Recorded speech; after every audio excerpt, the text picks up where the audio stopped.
Well, let's flip over now and talk about your president in our favorite segment lately.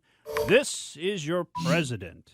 Now, I've got a clip here that I want to play for you, and I just want you to you should recognize some of the voices in these clips. And now, how this clip came about, if you remember, UK Prime Minister Boris Johnson was actually at the White House, and during his little meeting with Biden, he actually answered a few reporters' questions. Oh, my gosh. Now, this is Boris Johnson answered questions. Biden, of course, didn't answer any questions.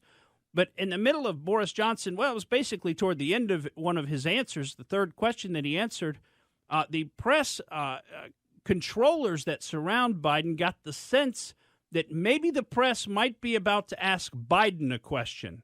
And, there's one thing that we can't allow your president to do, and that is answer an unscripted, unexpected question, maybe about Afghanistan, where he would say, come on, man, that was like 4 weeks ago. Or maybe about his unconstitutional vaccine mandates, where he would say, we're running out of patience with you rubes, you and your horse dewormer. Or maybe worst of all, they might ask him about what's going on at our southern border. Well, we can't have any of that, can we? We can't have him answering any unscripted questionings. We can't allow that in a functioning democracy. We cannot allow this kind of free exchange, the freedom of the press. And let's face it, the press is totally free here. Totally free to read the administration's press releases word for word, and totally free to leave the room when we tell them to leave without asking a single question. That's how free our press is here. So we do have freedom of the press. Now, I want you to listen to this audio, and you'll hear, and I want you to listen to these folks rush the press out of the room. And you've heard these voices before, the thank you, thank you, thank you. Listen to how this goes. The first person you'll hear is UK Prime Minister Boris Johnson actually answering a question, and then you'll hear the press enforcers swoop in to stop the press from asking Biden any questions. Interrupts or unbalances the Belfast Good Friday Accords. That's the Belfast Good Friday Agreement. That's the...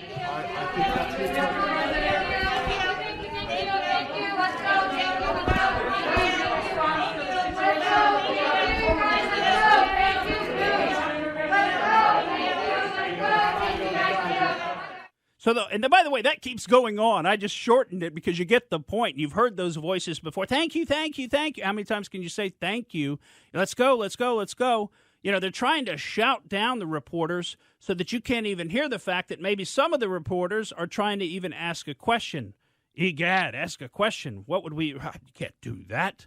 And as we all know, there's good reason the White House press enforcers don't want anyone asking Sleepy Joe a question.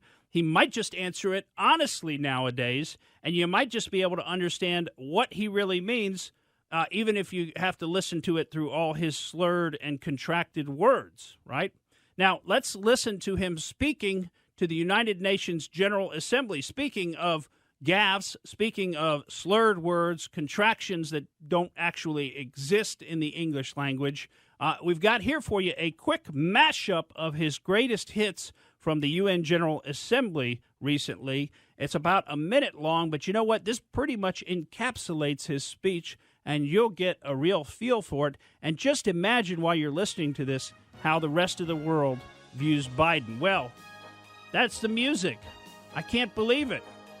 We don't have time to, so we're going to hold this particular clip. How long is the clip? The clip is about a minute. Okay. Well, now I've talked through part of our time to actually run the clip, so we could run the clip, but let's hold it until after the break. I really want you to hear this.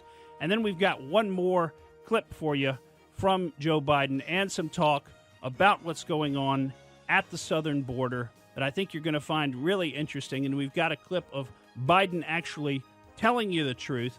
Then we've got another clip of Jen Psaki, his press secretary, and she's most definitely not telling you the truth, but what else would you expect? If you want to get on the horn with us, folks, 888-404-1010. We'll be right back on the Morgan Streetman Show.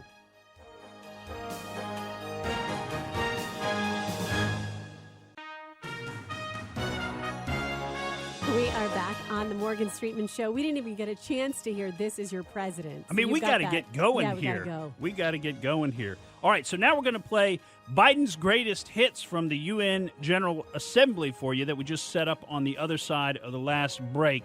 Let's roll it. Here in a moment of intermingled with great pain. We've lost so much to this devastating pandemic, the emergence of new technologies, and global health and a global health threat council toward global COVID response, the global COVID response, vaccinating the world and building back better from the borderless climate crisis, from the United States and from other donors, working with countries, technologies that reduce the risk. Similarly, we know the bitter sting of terrorism is real. The United States is committed to using our resources. When the earthquake strikes, we're fighting between warring parties, horrific violence, and a belief in the universe. You and I, God bless you all. I mean, he's getting to the point he can't even read the teleprompter. They're going to have to remove him at some point, aren't they? Or they're going to, maybe we'll just get a fake Biden, an on-screen artificial intelligence image of Biden that will answer questions. Thank you for listening to the Morgan Streetman Show. We hope you enjoyed what you heard, and if you did, please click like and subscribe to help us out. And remember that we recommend that you exercise your brain at least once a week.